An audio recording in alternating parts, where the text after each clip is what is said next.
Good morning, 300 students. Welcome back. We're almost done, y'all. So let's finish strong. Your discussions for this week on classroom management, they were really good. Everybody who did the discussion got full credit. Because we had to post it through the discussion board, it was harder for me to submit grades to you that way. I'll figure that out. But if you did the discussion, you got full credit. I was overall pleased with it. Just some thoughts based on what you all were talking about. One of the most consistent things that folks said, I think, was, we do zero tolerance policies because it's easier. Just you break a rule, you get out of my classroom. That's easier, which I suppose is true, right? From the teacher standpoint, that's a quicker fix. Sort of like just dumping medicine down a kid with ADD it's a quicker and easier fix. But I do want you to think about the cost of that kind of policy, because as we talked about, when rates of suspensions and expulsions goes up, rates of dropout go up, and then when a child doesn't complete high school, the statistic possibility that he'll get pumped into the incarceration system is higher. So there is an overhead here that I want you all to think about, because it's easier in the classroom, but overall, it's not an easier social policy, right? To be just getting rid of kids and flushing them down the toilet it's costing us money. Prison costs us, the taxpayers, a great deal of money. And so to set up a system in which we are keeping more people incarcerated than any other place in the world is probably not the best system. When I put in the PowerPoint, the sort of inverted or the nonsensical how much we spend per pupil, how much we spend per inmate. Because what I'd like you to think about is this sort of classic question. This isn't me that's just come up with this thought. It's sort of a question we hear in education a lot.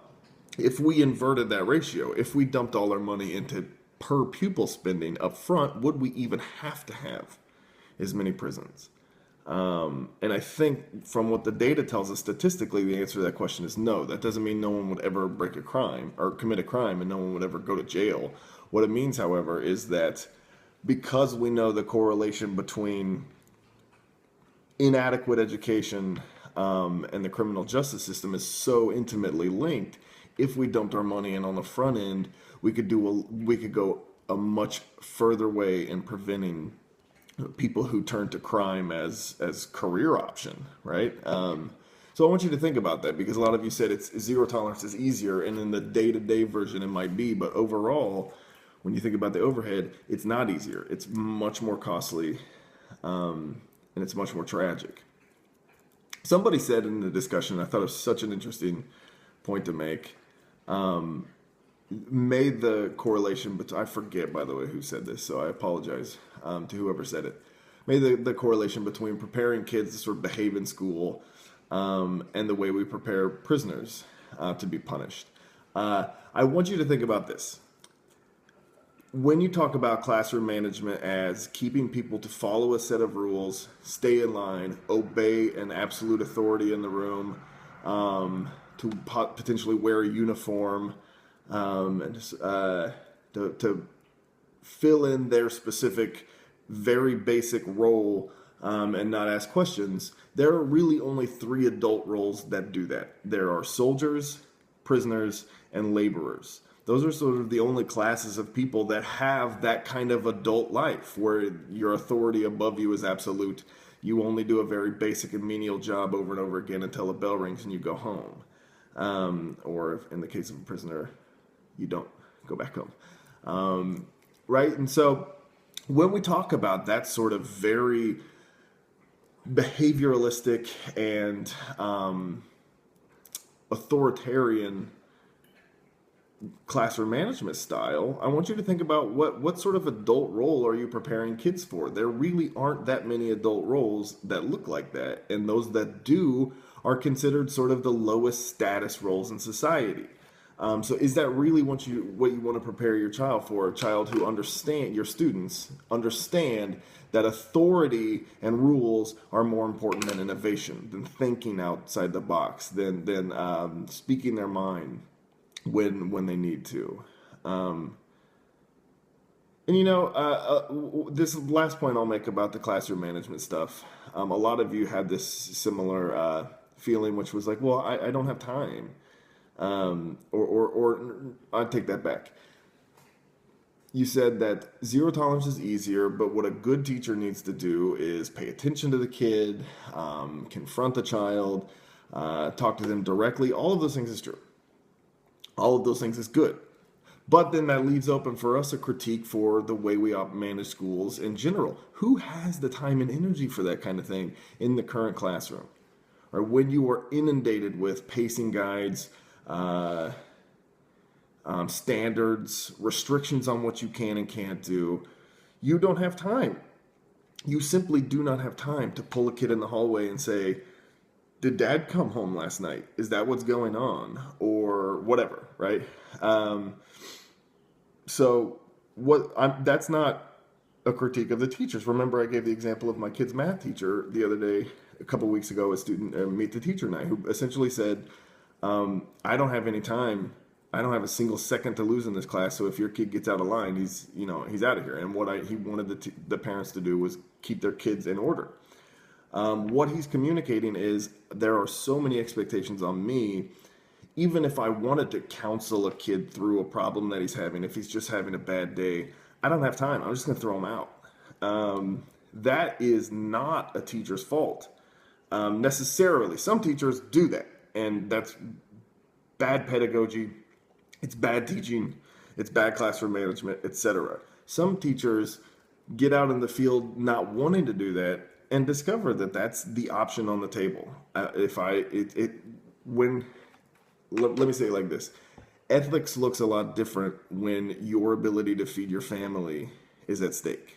And so if the potential for you to keep your job and keep your income is in the balance of how you manage your classroom and the pace you keep your classroom on, suddenly your ethics for how to manage your room looks a lot different. So what this becomes then is a critique of our current administration of school, not so much teachers themselves, because I don't want us to fall into the category of teacher blame. It's not just bad teachers out there. We could be doing better systemically. Okay. Now, your topic for this week has to do with school segregation and school funding. I want you to think about a couple things this week as you're doing your discussion responses. One, we still have segregated schools in the U.S. There is no possible way you could argue otherwise. If you look at the pure demographics, it's not segregated by law. However, we are segregated through patterns of housing, where people live, etc. I want you to think about whether or not you went to a school that was 90% or above one color or the other. I certainly did, and I'm willing to bet most of you did as well. If we had fully integrated schools almost 60 years after Brown, more than 60 years after Brown, you wouldn't be able to say yes to that question. But it is, what I want you to think about for this week isn't necessarily just, is it bad that black kids and white kids don't go to school together, right? Yes, I wish that were the case. But that is a much harder problem to solve, because what we found in the history after Brown is that white folks just move to the other side of town. If you try to integrate a school, the people with economic means move, and the school system remains segregated. That is a harder problem to fix because you can't force people to live in particular areas. What then becomes the problem isn't just we need everybody to go to school together. It is the disparity in funding that comes along with it. When the folks of economic means, wealthy folks, move to the other side of town, they create a school that has a lot of money. And what they leave behind is a district with no money, because it's all based on local tax revenue, property, income, and sales tax. So when you read Kozel this week about what schools are like in the segregated system, when you think about school segregation, I don't just want this to be a diversity conversation. That is part of the conversation, and it's an important one. It's not the only part of the conversation, though. The fact of the matter is, as a result of having never solved Brown, never fully integrated along both race and class lines, we have a huge gap between affluent school districts and school districts with no money in terms of achievement, graduation rates, etc.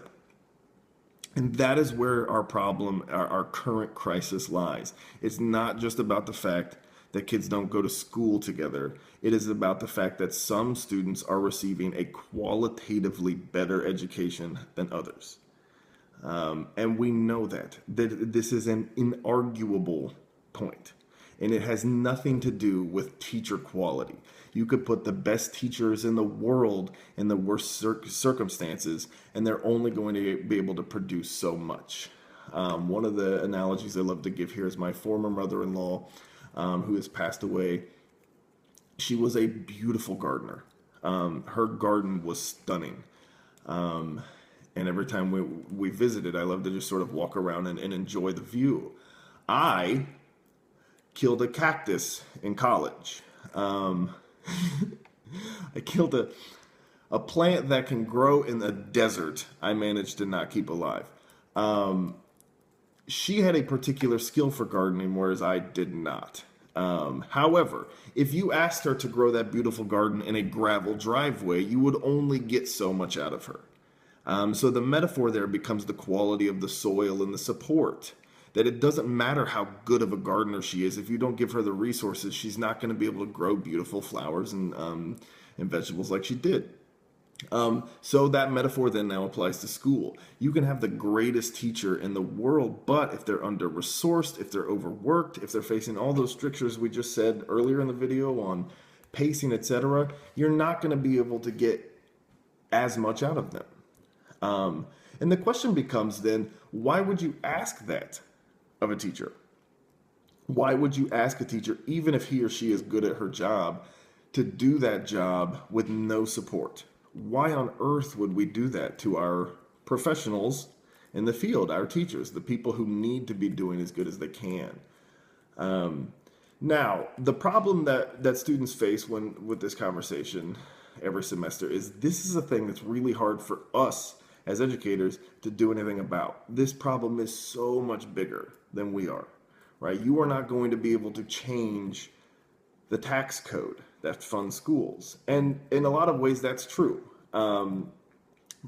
What this particular section of this class is asking is for you to just be aware. Like, these are the circumstances. For a few reasons. One, it's not the fault of the teachers and the students in the poorest areas. Necessarily. That doesn't mean there's no bad teachers and unmotivated students in the poorest areas. That's certainly, I'm sure, true. However, it is not universally true, and it needs to stop being talked about as such. It's not for lack of effort.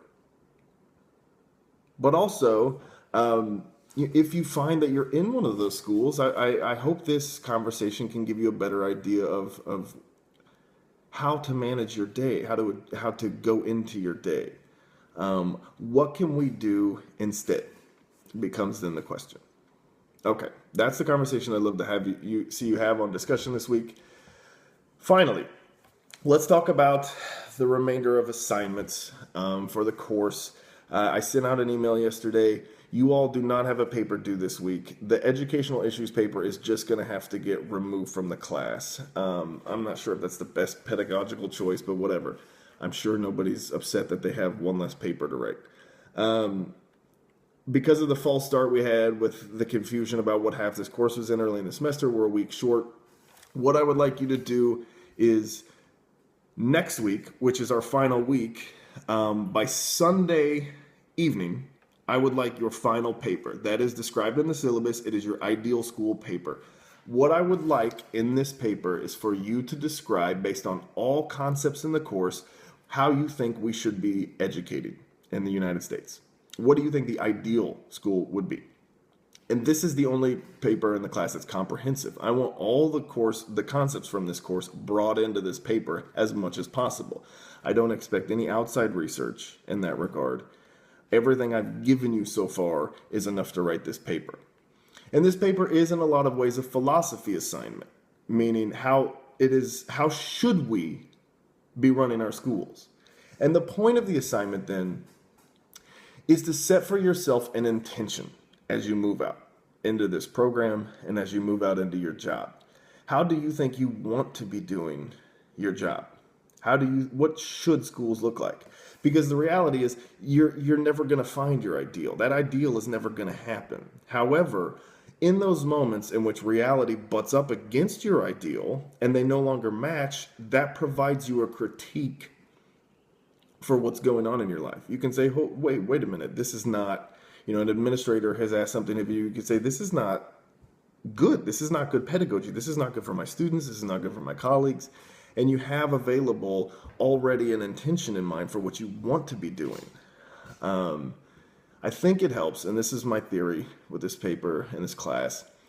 I think it helps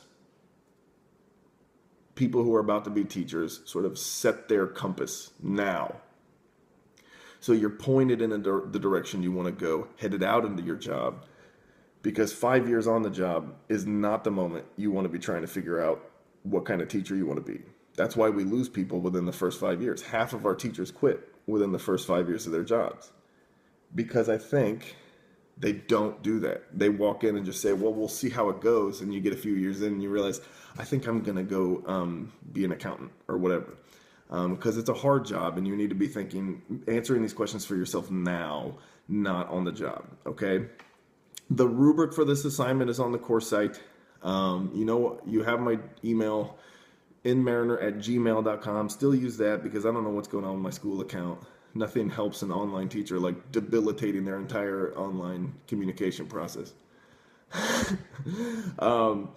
Yeah, okay. But I look forward to these papers. So these are due next week. It's the last assignment of the class. There's a discussion board this week and a discussion board next week that I still want you to participate in. But as far as written assignments go, there's one more left, and then we're done. This has been a fast semester, and I appreciate everybody's hard work. Okay, see you next week.